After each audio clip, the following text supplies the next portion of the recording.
You have a vision in your heart, but your calendar is screaming.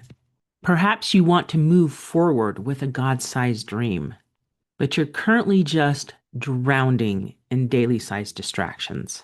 Or maybe you even feel like you're stuck in limbo between the woman you currently are and the woman God knows you can become. If you can relate to any of these things, today is your rescue mission.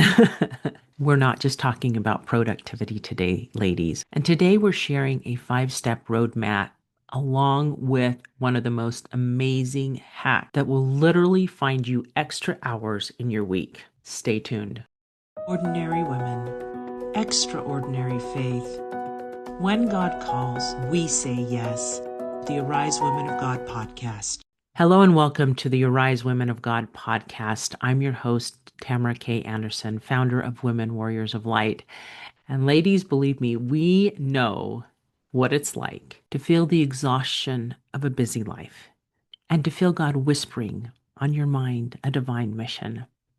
So today we're talking you through the highlight of our brand new free download, a guide to goal setting, a strategic roadmap for Christian women. And today we're going to cover the Sacred Brainstorm, which helps you find your one big thing. We're also going to share the most amazing hack. It's called a not to-do list. How does that sound for cool? And third, we're going to cover one of the biggest pitfalls of goal setting, what to do when you feel like giving up. So let's dive into one of the first pages in this download. It's called 5 Steps to Divine Goal Setting.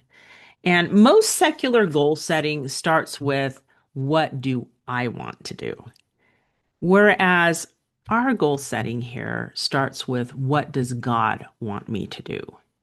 And step 1 in this process is called the Sacred Brainstorm.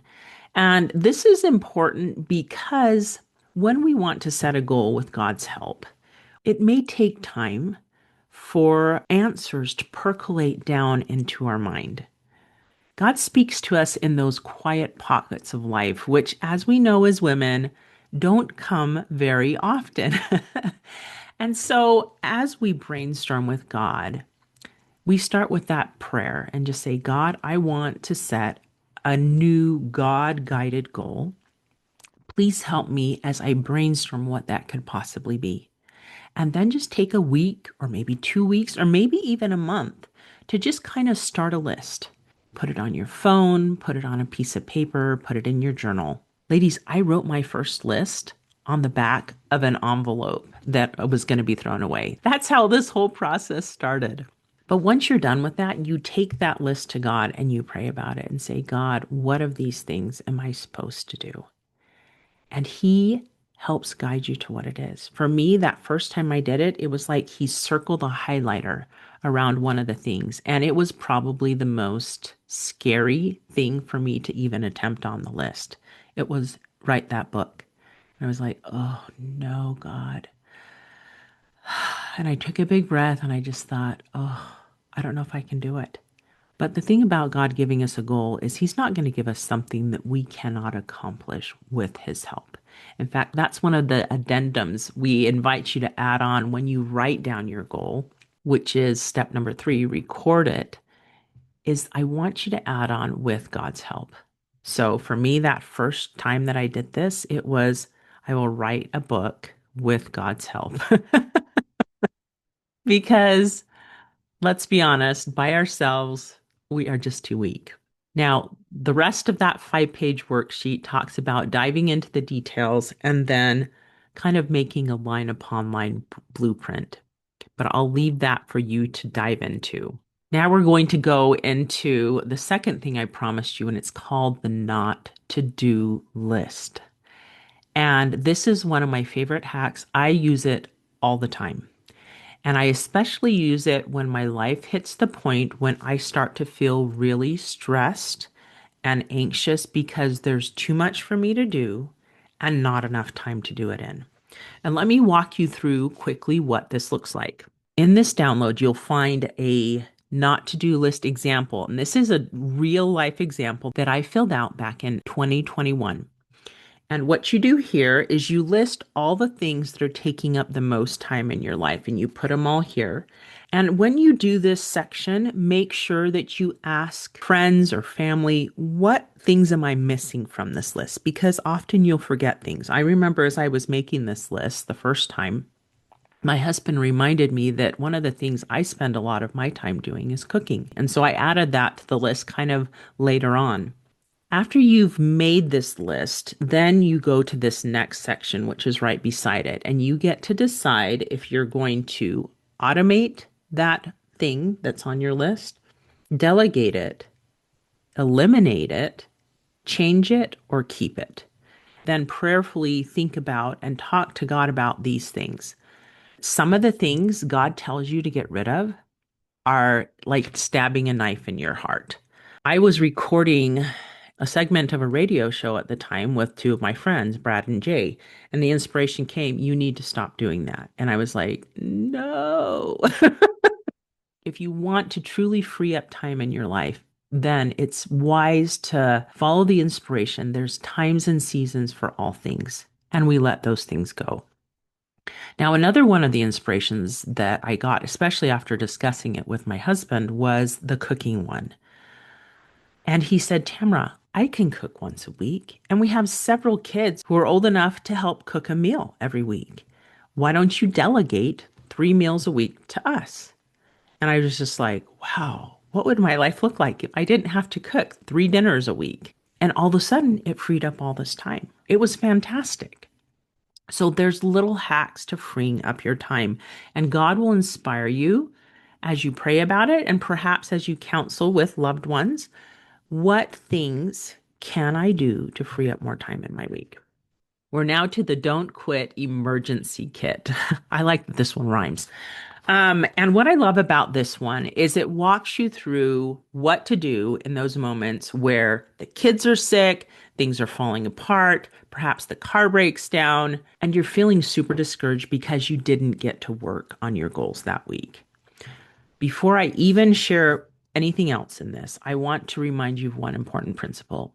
God has inspired you to do this goal. And God knew when He inspired you to do this goal that you were going to have that car breakdown or your kids were going to get sick. And we just have to keep reminding ourselves at points in our life like that, not to shame ourselves or to let the adversary whisper those thoughts in our mind that we're failing. That's not true. We're living life. And life comes with bumps in the road. So remember that the bumps in the road, God's not disappointed in you for handling those bumps in the road. Some of my favorite points on this worksheet are the emergency prayers that you can pray. I also like that step number 2 is to cast out the adversary. And that's a fantastic document that I'll talk about in just a second as a bonus hack. It has a beautiful grace inventory. Another section on here is the pivot protocol, because sometimes we'll hit a spot where God wants us to tweak a little bit of our goal. This has happened to me so many times where I'm going forward and all of a sudden God gives me this idea, now do this. And I'm like, wait, what? And then there's a final tip about remembering past times when God has helped you and that He's not going to leave you alone this time. All right, ladies, finally, we have this bonus hack, and we're going to talk about the elephant in the room. What about discouragement? What about when that hits so hard and the negative voices and thoughts in your head are just so persistent? Discouragement is often a spiritual attack. And this Cast Out the Adversary guide is probably one of the most amazing and worthwhile things in this entire download. And what it does is it teaches you how to cast out darkness and the adversary with all of his spiritual weapons and bring in light and invite angels to be with you and fill you with peace and goodness. I keep an image of this on my phone and I use it whenever I am feeling discouraged, and it makes such a difference in helping me move from discouraged to capable and walking forward in God's light. This amazing download is for you, and it's free on the Women Warriors of Light website. I'll drop a link in the show notes below. Now, ladies, as we wrap today up, I want to remind you that you're not doing this alone, and stay tuned for the next video, which is what is a God-sized goal? And We talk through some more amazing inspiration and tips to help you as you're setting your God-sized goal. Until next time, may you arise. Do it God's way, God strong. Thanks for tuning in to the Arise Women of God podcast, brought to you by Women Warriors of Light. If you're feeling unsure how to move forward in your calling, or just tired of doing it alone, visit womenwarriorsoflight.com. You'll find resources, accountability, and a community of women who get it. Sometimes the calling feels bigger than you. That's when you need steady reminders of the powerful God who called you. Subscribe now for weekly inspiration and the courage to keep going, because with Him, nothing is impossible. And you're not the only one God is calling. That friend on your heart right now, share this episode with her.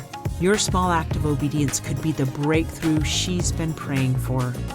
Until next time, may you arise, walk God's way, and stand God strong.